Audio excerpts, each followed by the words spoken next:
Gerakan 30 September atau yang disingkat G30 SPKI adalah sebuah peristiwa yang terjadi selewat malam tanggal 30 September sampai di awal 1 Oktober 1965.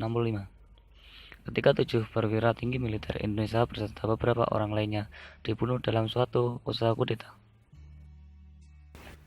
Latar belakang: Partai Komunis Indonesia merupakan partai komunis yang terbesar di seluruh dunia, di luar Tiongkok dan Uni Soviet. Sampai pada tahun 1965, anggotanya berjumlah sekitar 3,5 juta, ditambah 3 juta dari pergerakan pemudanya. PKI mempunyai lebih dari 20 juta anggota dan pendukung. Pada bulan Juli 1959, parlemen dibubarkan dan Soekarno menetapkan konstitusi di bawah dekret presiden, sekali lagi dengan dukungan penuh dari PKI. Kemudian Soekarno menjalankan sistem demokrasi terpimpin. Pada era demokrasi terpimpin, kepemimpinan PKI dan kaum burjuis gagal memecahkan masalah-masalah politik dan ekonomi yang mendesak. Pendapatan ekspor menurun, foreign reserve menurun, inflasi terus menaik, dan korupsi birokrat dan militer menjadi wabah. Angkatan kelima yang berdiri sendiri terlepas dari ABRI. Dari tahun 1963, kepemimpinan PKI makin lama makin berusaha memprovokasi bentrokan-bentrokan antara aktivis masanya dengan polisi dan militer. Pemimpin PKI, D.N. Aidit, mengilmami slogan untuk ketentraman umum bantu polisi. Di akhir 1964 dan permulaan 1965, ribuan petani bergerak merampas tanah yang bukan hak mereka atas hasutan PKI. Pada permulaan 1965, para buruh mulai menyita perusahaan-perusahaan karet dan minyak milik Amerika Serikat. Kepemimpinan PKI menjawab ini dengan memasuki pemerintahan dengan resmi. Tidak lama PKI mengetahui dengan jelas persiapan untuk membentuk rezim militer, menyatakan keperluan untuk pendirian angkatan kelima di dalam angkatan bersenjata yang terdiri dari pekerja dan petani yang bersenjata.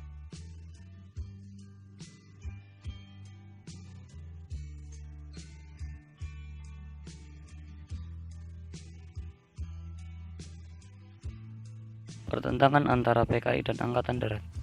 Adanya perbedaan ideologi dan kepentingan antara PKI dan Angkatan Darat menyebabkan keduanya bersaing satu sama lain. Sesuai dengan ideologi yang dianutnya, PKI berkepentingan merintis berdirinya negara komunis. Adapun Angkatan Darat sebagai kekuatan pertahanan negara berkepentingan mengamankan Pancasila sebagai dasar negara. Pada bulan Januari 1966, PKI mengajukan gagasan pembentukan Angkatan Kelima yang sudah kami sampaikan sebelumnya. Gagasan tersebut berisi tuntutan agar kaum buruh dan tani dipersenjatai. Angkatan Darat secara tegas menolak gagasan pembentukan Angkatan Kelima. Menurut Jenderal Ahmad Yani, pembentukan Angkatan Kelima tidak efisien dan merugikan revolusi Indonesia. Penolakan pembentukan Angkatan Kelima dinyatakan pula oleh Laksmana Muda Marta Dinata atas nama Angkatan Laut. Di tengah persaingan antara PKI dan Angkatan Darat, pada bulan Juli 1964 muncul berita tentang memburuknya kesehatan Presiden Soekarno. Pimpinan PKI yang mengetahui berita tersebut langsung dari dokter RRC merasa perlu segera mengambil tindakan.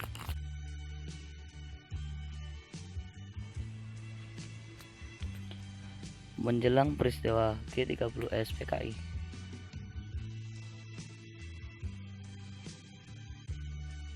terdiri dari 1. Sabotase. Yang pertama yaitu tindakan sabotase terhadap transportasi umum kereta api oleh Serikat Buruh Kereta Api tanggal 6 Februari 1964. Kejadian yang serupa terjadi di Kalaisa, Sala, Jawa Tengah, menyusul kemudian beberapa kasus lepas dan larinya gerbong-gerbong dari rangkaian lokomotifnya di Tanah Abang tanggal 18 Agustus 1964. Di Bandung tanggal 31 Agustus 1964, Tasikmalaya tanggal 11 Oktober 1964. Sabotase kedua yaitu aksi-aksi sepihak BTI, Barisan Tani Indonesia, pada tanggal 23 Mei 1964. Kedua, aksi teror. Peristiwa Kanigoro Kediri tanggal 13 Januari 1965 sekitar pukul 4.30 pagi. Masa anggota PKI mengadakan penyerbuan terhadap para aktivis pelajar Islam Indonesia. Hal ini juga dimanfaatkan PKI untuk melakukan pemukulan dan penganiayaan terhadap para kiai dan imam masjid serta merusak rumah ibadah, bahkan menginjak-injak kitab suci Al-Quran. Yang kedua, aksi massa dan demonstrasi anti Amerika pada tanggal 11 Desember 1964. Ketiga, aksi peristiwa yang pertama yaitu peristiwa jengkol pada tanggal 15 November 1961. Yang kedua, peristiwa Indramayu 15 sampai 16 Oktober 1964. Yang ketiga, peristiwa Boyolali November 1964. Yang keempat, demonstrasi anti Amerika tanggal 10 sampai tanggal 11 Desember 1964. Yang kelima, peristiwa Kanigoro Kediri 13 Januari 1965, di mana anggota-anggota PKI menyerbu para aktivis pelajar Islam dan kiai serta tempat ibadah di Kanigoro. Peristiwa Bandar Bersih 14 Mei 1965. Peristiwa pemberontakan pada 1 Oktober 1965 dini hari, 6 jenderal senior dan beberapa orang lainnya dibunuh dalam upaya kudeta. Keenam pejabat tinggi yang dibunuh tersebut adalah Legend TNI Ahmad Yani, Majen TNI Raden Suprapto, Majen TNI Mas Tirto Darmo Haryono, Majen TNI Siswondo Parman, Brigjen TNI Donald Isa Panjaitan, Brigjen TNI Sutoyo Siswo Miharjo, Jenderal TNI Abdul Haris Nasution, yang menjadi sasaran utama selamat dari upaya pembunuhan tersebut. Sebaliknya, Putri adik Irma Suryani Nasution dan ajudan dia Letsu JZI Pierre Andreas Tandian tewas dalam usaha pembunuhan tersebut. Para korban tersebut kemudian dibuang ke suatu lokasi di Pondok Gede, Jakarta yang dikenal sebagai Lubang Buaya. Mayat mereka ditemukan pada 3 Oktober. Selain itu, beberapa orang lainnya juga turut menjadi korban.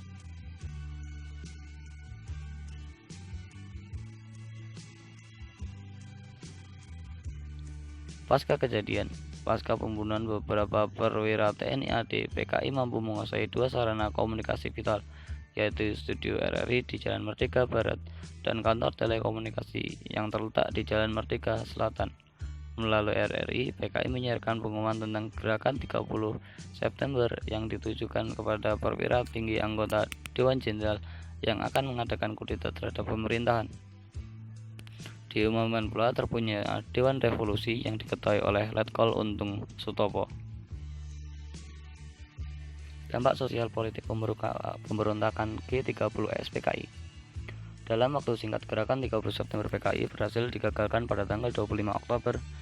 Para mahasiswa membentuk Kesatuan Aksi Mahasiswa Indonesia, following disebut kami, yang kemudian diikuti dengan terbentuknya kesatuan aksi yang lain seperti Kesatuan Aksi Pemuda Pelajar Indonesia (KAPI), Kesatuan Aksi Buruh Indonesia (KABI), Kesatuan Aksi Wanita Indonesia (KAWI), dan Kesatuan Aksi Guru Indonesia.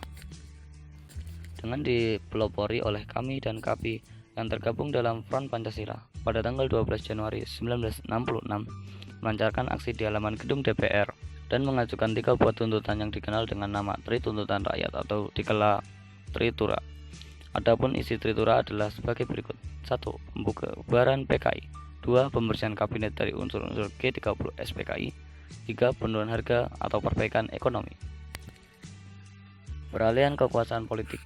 Menghadapi situasi politik yang semakin memanas, Presiden Soekarno memanggil seluruh menterinya untuk mengadakan sidang kabinet di Istana Bogor. Dalam sidang tersebut terdapat banyak tokoh dari kami yang diundang. Presiden Soekarno kembali berjanji akan memberikan penyelesaian politik. Janji politik tersebut ia wujudkan dengan mereshuffle susunan kabinet Dwikora menjadi kabinet Dwikora yang disempurnakan. Singkat cerita, Legend Soeharto memberikan izin kepada ketiga perwira TNI AD untuk menemui Presiden Soekarno di Istana Bogor. Ketiga perwira TNI AD tersebut menyampaikan pesan dari Legend Soeharto bahwa beliau sanggup menyelesaikan kemelut politik dan memulihkan keamanan dan ketertiban di ibu kota. Setelah melakukan pembicaraan dengan ketiga perwira tersebut, akhirnya Presiden Soekarno setuju untuk memberikan perintah kepada Legend Soeharto untuk memulihkan keamanan dan ketertiban di ibu kota. Setelah melakukan pembicaraan Dengan ketiga perwira tersebut, akhirnya Presiden Soekarno setuju dan memberikan perintah kepada Lejen Soeharto untuk memulihkan keadaan dan wibawa pemerintah pada 11 Maret 1966. Dalam menjalankan tugasnya, Lejen Soeharto harus melaporkan segala sesuatu kepada Presiden. Surat tersebut dibuat 11 Maret sehingga dikenal dengan sebutan Surat Perintah 11 Maret. Dengan surat perintah itu, Lejen Soeharto memiliki kekuatan hukum untuk memenuhi tuntutan rakyat. Oleh karena itu, Lejen Soeharto mengambil tindakan membubarkan PKI pada 12 Maret 1966 dan mengamankan 15 menteri kabinet Dwikora yang disempurnakan karena terdapat indikasi terlibat gerakan 30 September. Langkah penting bagi Lejen Soeharto untuk memuluskan jalan menggenggam kekuasaan. Dari sini pula langkah itu dimulai. Kemudian Orde Lama tumbang dan Orde Baru mulai tumbuh. Tapi siapa yang akan mengira? Dengan cara yang hampir sama pula, sejarah negeri ini mencatat kekuasaan Orde Baru kelak berakhir. Selain itu, turunnya Super Semar merupakan jawaban terhadap berbagai tuntutan mahasiswa dan rakyat yang menginginkan pembubaran PKI. Demikianlah sejarah singkat mengenai kebijakan politik pasca gerakan 30 September.